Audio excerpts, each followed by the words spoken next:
Me siento muy afortunada, agradecida, feliz de que el libro esté en manos de mujeres con tanta excelencia femenina. Y yo voy a contestar 3 preguntas que me hizo llegar Anita a propósito de la lectura del libro.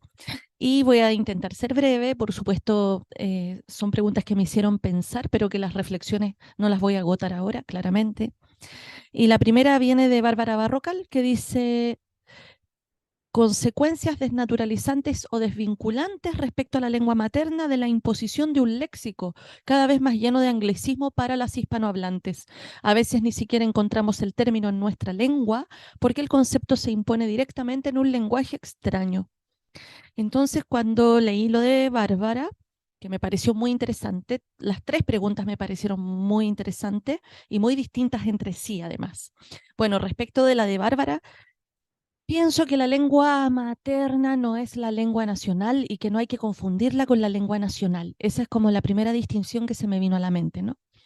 Em, la lengua materna, como sabemos, empieza, se gesta en la vida intrauterina, en nuestra vida en la placenta, en la matriz de cada madre, y luego continúa durante los primeros meses de vida, y así la madre nos va enseñando la lengua. Y en esa enseñanza nos enseña también el léxico, el vocabulario, lo que llamamos la correspondencia de las palabras y las cosas, lo que ella considera que es para que tengamos una permanencia en el mundo, para que nuestra vida sea viable en el mundo y podamos nombrarlo, ordenarlo, darle sentido. Como dicen las pensadoras italianas, traer al mundo el mundo. Entonces, en esta correspondencia de las palabras y las cosas, también creo que cada madre decide qué palabras sí y qué palabras no. Y muchas de las palabras, por supuesto, traen raíces milenarias y se han configurado a lo largo del tiempo, a lo largo de una historia de esa lengua materna. Y claro, muchas pueden traer también raíces de lenguas germánicas como el inglés. Eh, Otra cosa es no confundir, y creo que la pregunta de Bárbara va para allá, no confundir el lenguaje con la lengua materna, porque los lenguajes se quedan, como diría Maridali, en el plano superficial de los padres. Entonces, estos anglicismos que vienen también para imponer ciertos modelos económicos, economías capitalistas, política con poder, tienen que ver con un lenguaje que se queda en el plano superficial. Son lenguajes patriarcales, como el lenguaje académico, como el lenguaje de la técnica en general.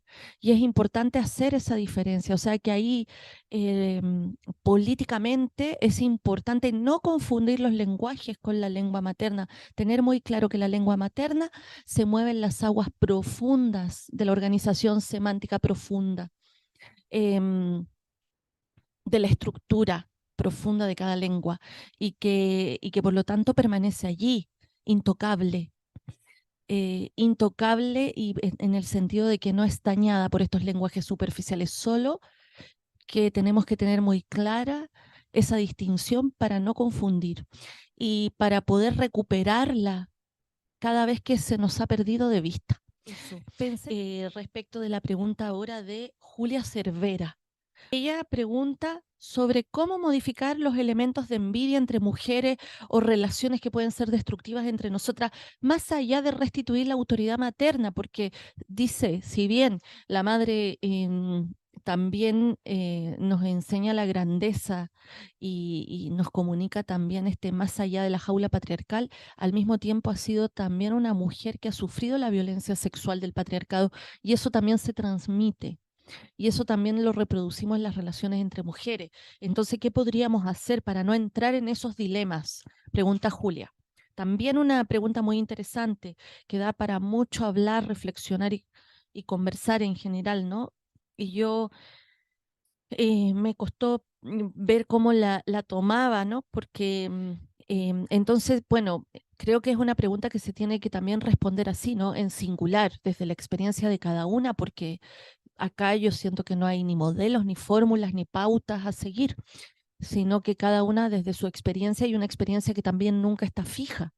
porque estamos siempre en movimiento y en movimiento con nuestras mismas relaciones, con lo que nos va pasando, con la vida misma que nos va colocando en distintas situaciones y por lo tanto tenemos que repensar cómo las afrontamos, cómo las llevamos, cómo conducimos ciertas cosas que nos van pasando con las otras, ¿no? Y eso está siempre en movimiento, no es nada fijo y está siempre cambiando y no es lineal.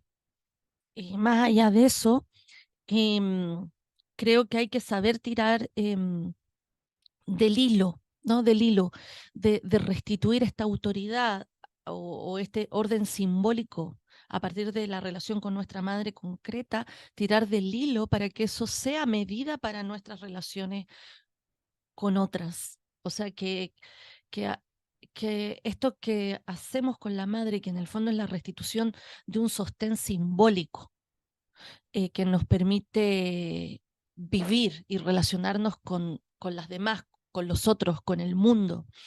Em, Ese sostén simbólico es lo que nos mantiene, ¿no? Firmes para que nuestras relaciones tengan esta anchura, ¿no? Lo importante, siento que para tirar de este hilo es encontrar la independencia simbólica, ¿no? Es que restituimos la autoridad de la madre para situarnos como mujeres adultas con independencia simbólica. Y eso significa ser una misma, como diría Virginia Woolf, ¿no? Ser una misma, la autenticidad, ser auténtica, intentar ser cada vez más yo misma, ¿no? En mis relaciones, que esa autenticidad que tiene que ver con la originalidad que viene del origen, no se pierda. Y esa autenticidad no es solo la grandeza, también son mis debilidades, también son mis miedos, son mis inseguridades, mis traumas, además de mi más, además de mi grandeza, además de mis talentos o de cada una. O sea que el ser auténtica es todo, es todo.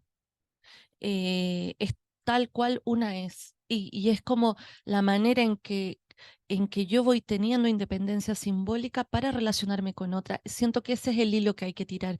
Lo que a mí no me ha servido para recuperar esa autenticidad, que como digo, tampoco siento que sea una obra acabada en mí, ni pretendo que lo sea, es que no me ha servido ni la emancipación, ni la ideología, ni el feminismo ideológico, em, ni el moralismo, ni los modelos de comportamiento, ni el deber ser, o sea, nada fálico. Cuando irrumpe ahí el feminismo ideológico, emancipador, etcétera, esa originalidad y esa restitución del origen desaparece y es ahí cuando empieza, yo siento, a entrar esta práctica que puede ser destructiva, como por ejemplo la envidia de las mujeres, donde efectivamente allí hay una mujer o las dos en una relación dual que no ha encontrado esa independencia simbólica o no encuentra esa originalidad en sí misma. Y por eso la envidia, el no reconocer a la otra tiene que ver que tampoco me reconozco a mí misma.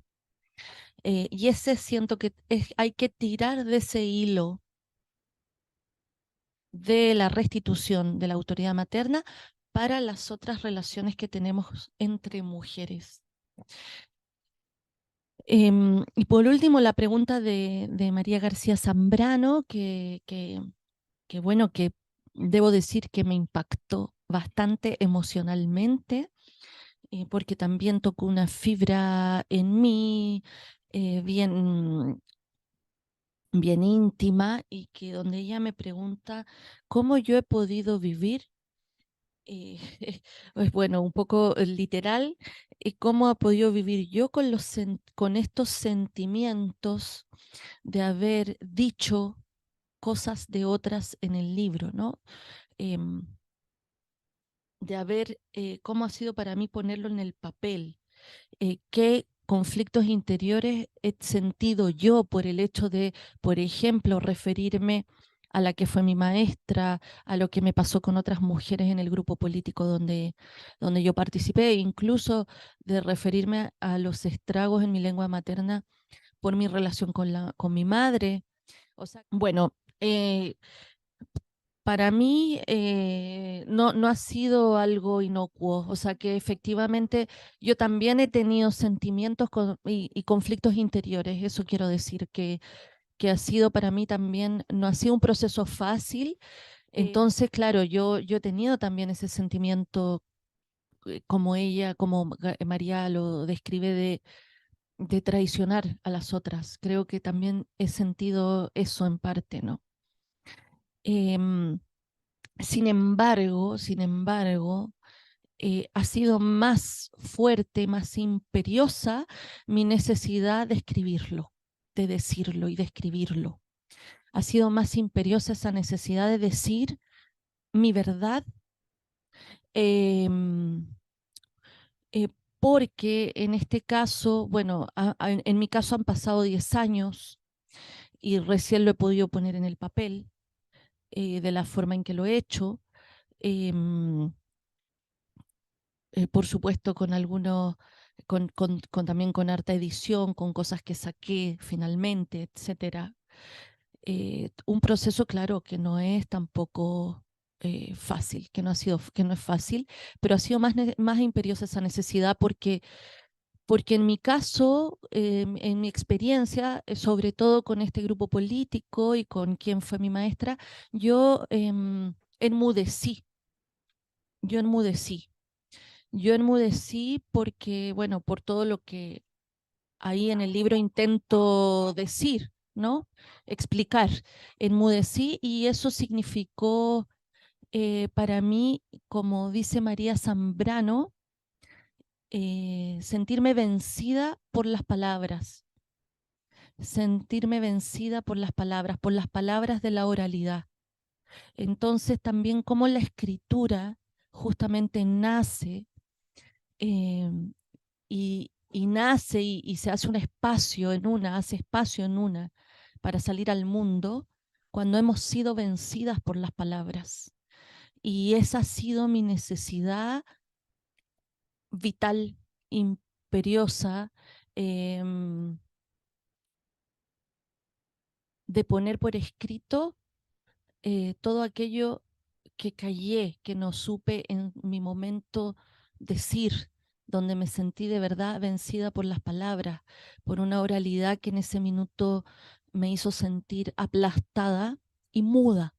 Entonces, para mí ha sido importante la escritura de esa manera que precisamente la describe muy bien María Zambrano cuando desarrolla el por qué uno escribe, por qué se escribe. Y luego he buscado también los signos de amor, que siento que igual están en el libro. Los signos de amor, también los signos de mi amor, que es, que existe en mí hacia la que fue mi maestra. Y yo, bueno, con eso termino y me faltó a mí acá el vino chileno, pero brindo también con todas ustedes. Brindo por esta preciosa alianza cósmica entre mujeres de aquí, de allá, de todos los hemisferios.